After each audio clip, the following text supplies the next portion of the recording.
Hello, History 132. I hope all is well and everyone is remaining safe. Uh, I looked at your results from test one, and most of you did extremely well. Hopefully, you have figured out how to pass the test. Is to concentrate on the study guide. I will be uploading the study guide along with this lecture after I complete talking to you. Last week we talked about the Atlantic revolutions, the American Revolution, the French Revolution, and the Haitian Revolution. Tonight I will speak on chapter 23, which is entitled The Revolution in Energy and Industry. As you know, this would be the Industrial Revolution. We've had political revolution, industrial revolution, and now energy and industry is coming to the forefront. And so while the revolution of the Atlantic world was opening a new political era, another revolution was beginning to transform economic and social life. The Industrial Revolution began in England or Great Britain around 1780 and soon began to influence continental Europe and the United States. Uh, Quite possibly only the development of agriculture during the Neolithic age had a comparable impact and significant in world history. Non-Western nations began to industrialize after 1860, but Western nations, led by England and the United States, began this process in the 1700s, late 1700s. Industrialization changed the pattern of work, transformed the social structure, and eventually altered the international balance of political power in favor of the most rapidly industrialized nation. So, as I stated earlier, the Industrial Revolution began in Britain, the nation created by the former Union of Scotland, Wales, and England. The transformation in industry was something new in history, and it was unplanned. It just happened. It originated from a unique combination of possibilities and constraints in late 18th century Britain. But now Britain was unique, both in cultural, economic history, but mainly because it possessed a unique set of possibilities and constraints. It had an abundance of coal. It was a relative peaceful and centralized government. It had a well-developed financial system. It had highly skilled craftsmen and a strong position in empire and global trade, including slavery, that spurred its people to adopt a capital intensive machine power system of production. The scientific revolution and the Enlightenment fostered a new worldview that embraced progress and the role of research and experimentation in understanding and mastering the natural world. Uh, the 17th century expansion of rural industrial produced a surplus of English woolen cloth, sheep, and goats. English cloth brought commercial profit and high wages. Uh, and it had developed trade with India and China, and it augmented this trade by building colonial empires in Asia, Africa, North, and South America. The transatlantic slave trade provided raw materials like cotton and a growing market for British manufactured goods. Agriculture also played a role in bringing about the Industrial Revolution. English farmers were second only to Dutch in productivity in the 1700s. Abundant food and high wages in turn meant that the ordinary English family no longer had to spend almost everything it earned just to buy food or bread. Thus, the family could spend more on manufactured goods. They could also pay to send their children to school. The British population enjoyed high levels of education compared to the rest of Europe. In an age when it was much cheaper to ship goods by water than by land, parts of England was more than 50 miles from navigable water. Beginning in 1770, canal building, which connected England and Wales enormously and allowed the shipment of iron and coal to the manufacturers.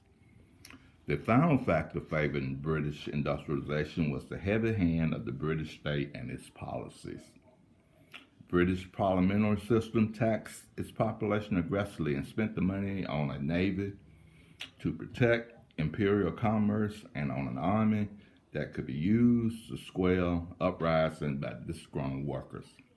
Starting with the Navigation Act under Oliver Cromwell, the British state also adopted aggressive tariffs. These are taxes on goods or duties on imported goods to protect its industries.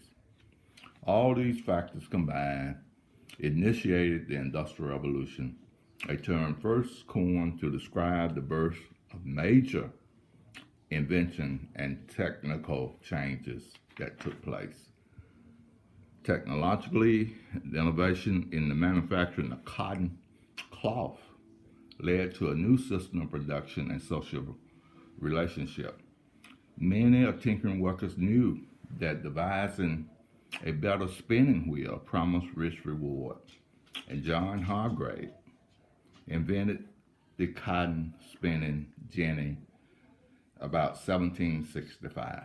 This is weaving and turning cotton or wool into cloth. There was a tremendous market for this. And the spinning jenny was simple, inexpensive, and powered by hand in the early model. Now later, this will be changed with the use of water, steam. We'll talk about that later. But the revolutionary development in the textile industry allowed British manufacturers to compete successful with all international markets in both fine and coarse textiles. But the breakthrough occurs with the invention of the steam engine. And this happened well into the 18th century. Like other areas of the world, British relied mainly on wood for energy, and human beings and animals performed most work. This dependence meant that Europe and the rest of the world remained poor in energy and power.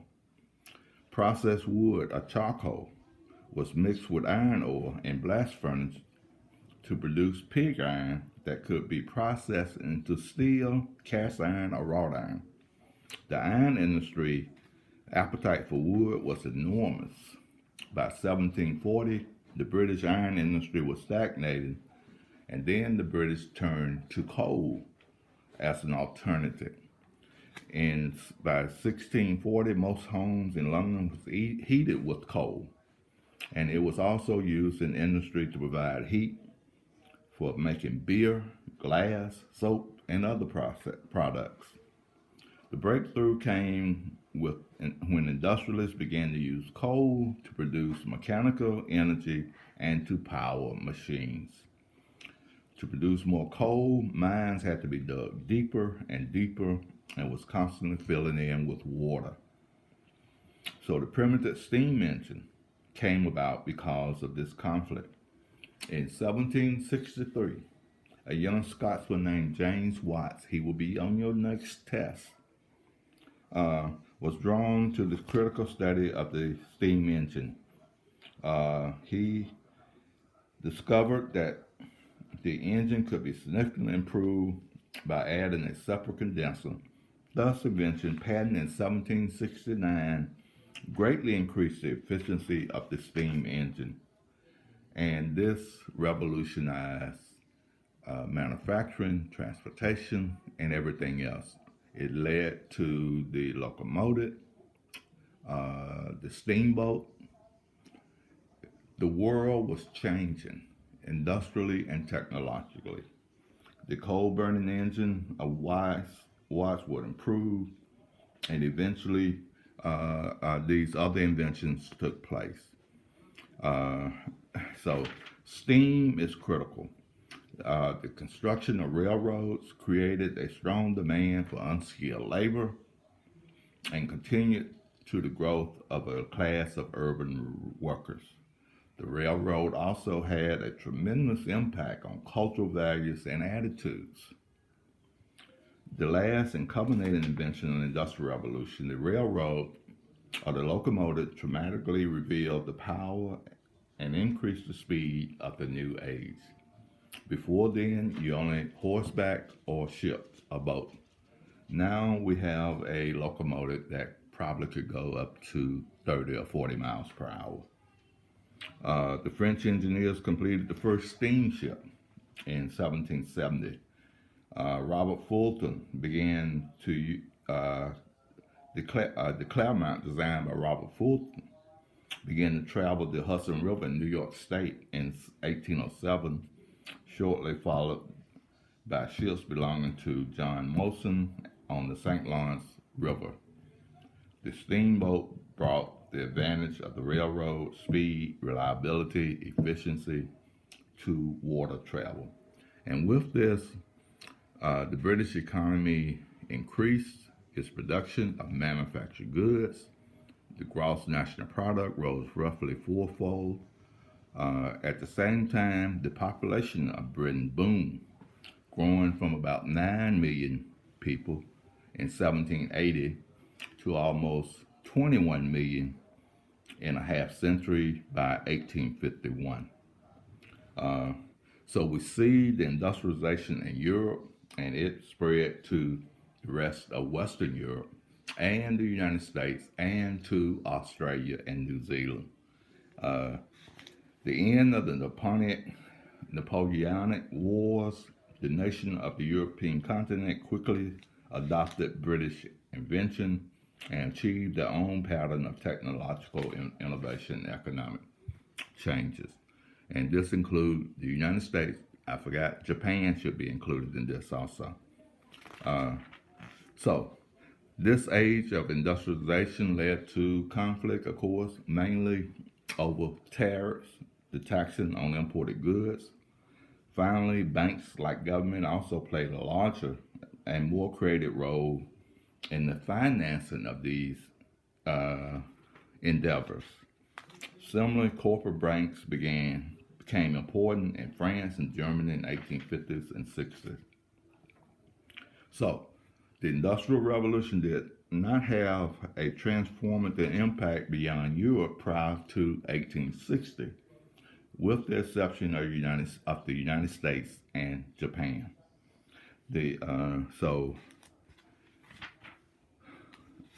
But it did also change the pattern of working and living. The first factory in the Industrial Revolution were cotton mills, which began functioning in the 1770s, along with fast-running rivers and streams, which often located in sparsely populated area. Cottage workers were not used to that way of life. All members of the family worked hard and long, but in spurts. Setting their own pace, women and children could break up their long hours spending with other tasks. On Saturday afternoon, the head of the family delivered the week's work to the merchant manufacturer and got paid. Saturday night was a time of relaxation and drinking, especially for men. It was the cottage workers reluctant to work in factories that prompted early cotton mill owners to turn to pauper, to child labor, to work in the factory. So by 1790, the early labor pattern was rapidly changing. The use of paupers, apprentice was in decline, and in 1802 it was forbidden by Parliament. Many more textile factories were being built, mainly in urban areas, where they could use steam power rather than water power and attract a workforce more easily than in the countryside. Collectively, waged labor came to be known as the working class, the first use of this in to date. Working class, sound familiar? Late 1830s. But in the early decades of the Industrial Revolution, the workers could combine labor in family groups as control and discipline placed in the hands of impersonable managers and overseers. Adult workers began to protest against inhumane treatment on behalf of their children. And this led to the Factory Act of 1833, which stated that children between the ages of 9 and 13 could work a minimum of 8 hours per day, not including 2 hours for education. Teenagers aged 14 to 18 could work up to 12 hours per day, while those under 9 was banned from employment.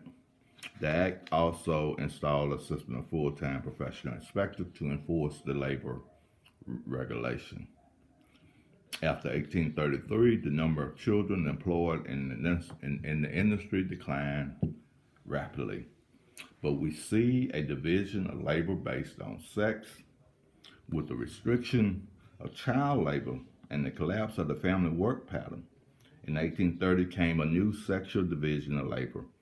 By 1850, the man was emerging as the family primary wage earner, while the married woman found only limited job opportunities and were expected to concentrate only on their duties at home. Several factories continued to create this new sexual division of labor, but things were going to change. But a woman's responsibility for running a household and condition of urban property was extremely demanding job in its own right. To a large degree, the young, generally unmarried women who did work for wages outside the home were segregated from men and confined to certain women's jobs because the new sexual division of labor replicated long-standing pattern of gender segregation and inequality. The growth of factories and mines brought unheard of opportunity for girls and boys to mix on the job. Free of familiar family supervision, such opportunity led to more unplanned pregnancies and fueled the illegitimate explosion that had begun in the late 18th century that gathered force until 1850. Thus, segregation of job by gender was partly on the effort by older people to help control the sexuality of working class youth. You get it? The woman leaves the home, and what happened? Increase in illegitimate pregnancies and unwanted pregnancy and the birth of illegitimate children. Something had to be done about that, and that would take place in what we call the Victorian age, when Queen Victoria sent the women back home. But it did lead to a higher living standard for women and men. From the 1850 onward, matter improved considerably as wage made substantial gain and the price of many goods dropped. So, in response to this industrialization, that will cause social unrest. The Lute Act will be one. Also, the impact of slavery was brought up, particularly when it came to Britain. In fact, the British Parliament, led by Wilberforce, abolished the slave trade in 1807 and freed all slaves in the British territory in 1833. But by 1850, most of the cotton processed by British mills was supplied by the coerced labor of black slaves on plantation in the southern United States. Thus, the Industrial Revolution was integral connected to the Atlantic world and the misery of slavery. That's it, guys, for chapter 23. I will post this in your study guide. I'm thinking not next week, but the following week we'll have test 2. Don't forget your research paper. Let me know what your topic will be and begin to work on that. Now, that's a rationale for this. Don't wait until the last week of the semester to begin work on your research paper. You're probably going to have 3, 4 more papers due at the same time, plus you'll be studying for your final exam. Use the study guide to prepare for test 2, and you have one more test and a research paper, and we're out of here by May, I think it's May 7th. So, next week, I will talk about ideological changes in Europe and the world. We will learn the difference between socialism, liberalism, conservatism, and nationalism. Those are the ideologies or the belief system that are in play today. What are you? Are you a liberal? Are you a socialist? Are you a conservative? Or you're a nationalist? Something to think about. Be blessed, stay safe, and take care of yourself. Caver out.